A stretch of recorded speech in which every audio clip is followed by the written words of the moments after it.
Hi again, everyone. So in this video, we're going to look at the Fundamental Theorem of Calculus, part 2. So the first part, I have done it in the previous video. I'll leave the link in the description box so you can check it out.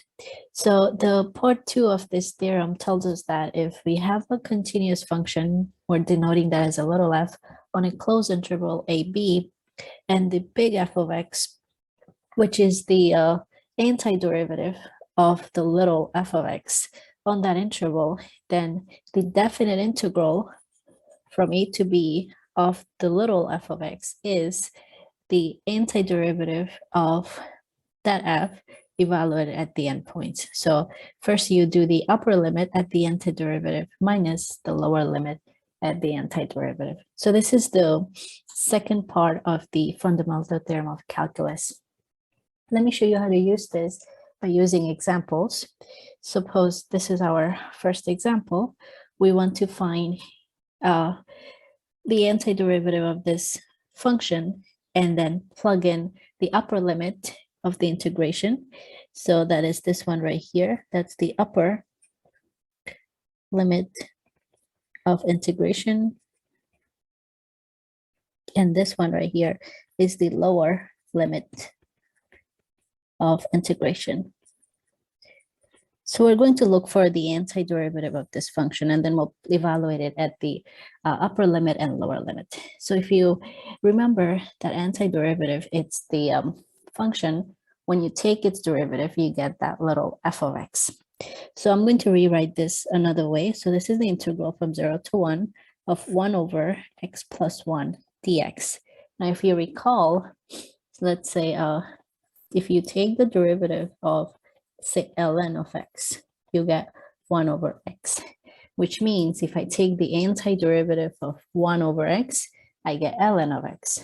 So using that idea, this function can be think of it as the derivative of, let's say, ln of x plus 1, which means by using chain rule, this is going to be 1 over x plus 1 times its derivative, which is 1.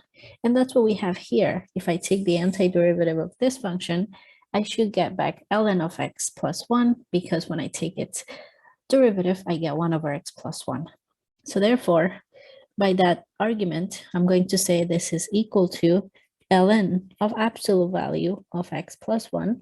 And then we're going to evaluate this from 0 to 1. So once you finish integrating your limit of integration, you write them like this as a vertical bar. So now the upper limit goes in first. So this is the upper limit. You plug it into your function. So that's what we call big F of b. So this would be ln of, now if you want, you can drop the absolute values because 0 and 1 are positive numbers. So I'm going to go ahead and drop them. So this is 1 plus 1.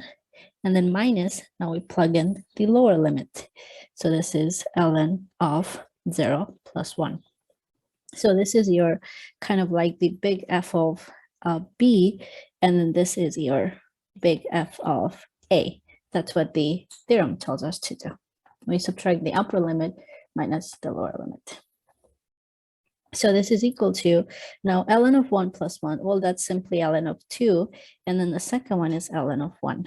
And we know what this is. This is simply 0. So all of this just comes down to ln of 2. So this integral is equal to ln of 2.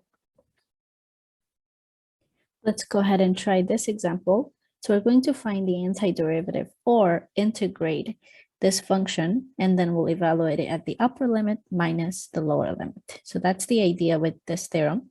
So we know that by using power rule of integration, so recall that if you're integrating, let's say, x to the n power dx, where n is not equal to -1, this integral is simply x to the n plus 1 over n plus 1. Now, because it's a definite integral, we don't need plus c. We'll evaluate it at the upper limit and the lower limit. So using that rule here, I'm going to rewrite this function so it looks like a power. So this is equal to the integral from 0 to 1 of x squared, and then square root of x, that can be written as a 1/2 power dx. Now using the power rule of integration, this is x to the 3 over 3 for the first one, plus the second one, so x to the 1/2. So 1/2, you're adding 1 to it. You get 2 over 2, so that would be 3 over 2. So the power would be 3 over 2, which over 3 over 2. So writing over 3 over 2 is same as reciprocating it, so that's 2 over 3. So now we're going to put the vertical bar, evaluate it from 0 to 1. So we plug in the upper limit first into every x. So 1 cubed over 3 plus 2 over 3 times 1 to the power 3/2 minus the lower limit. Now, because the function has more than one term, we're going to put parentheses to be careful. And we plug in the lower limit, 0, into every function right here. So, and you'll see that will be just 0, because 0 cubed over 3 plus 2 times 0 cubed, 0 to the 3 over 2 over 3. All of this will go to 0. So we just need to take care of the ones before.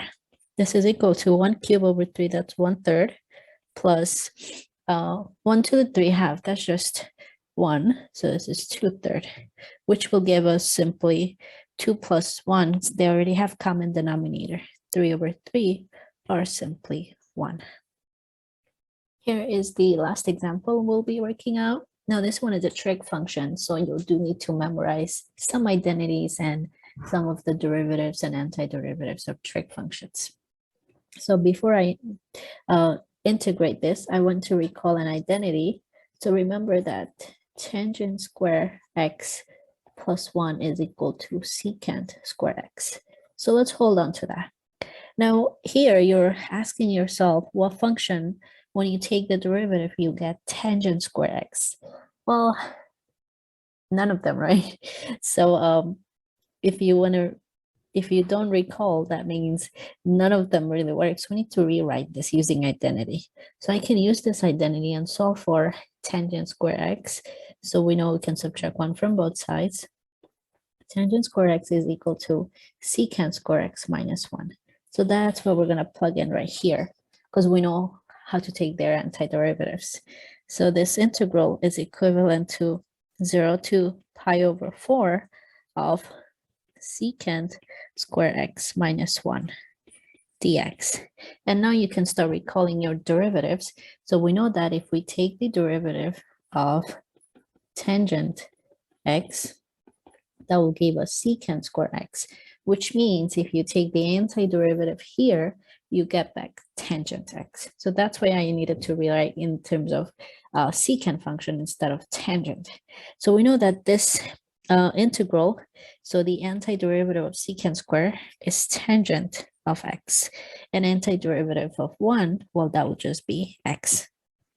And we take it from 0 to pi over 4. So you see how easy it is to evaluate when you know your identities. All right, now the rest, we simply plug in the upper limit minus the lower limit. So plug in pi over 4 into tangent.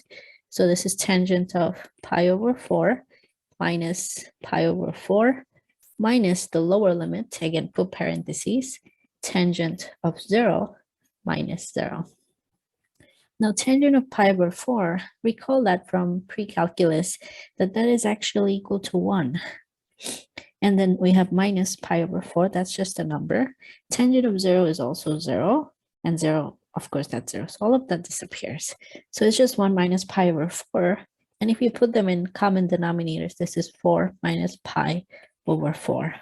So any of these answers are acceptable. All right, so I hope this helps.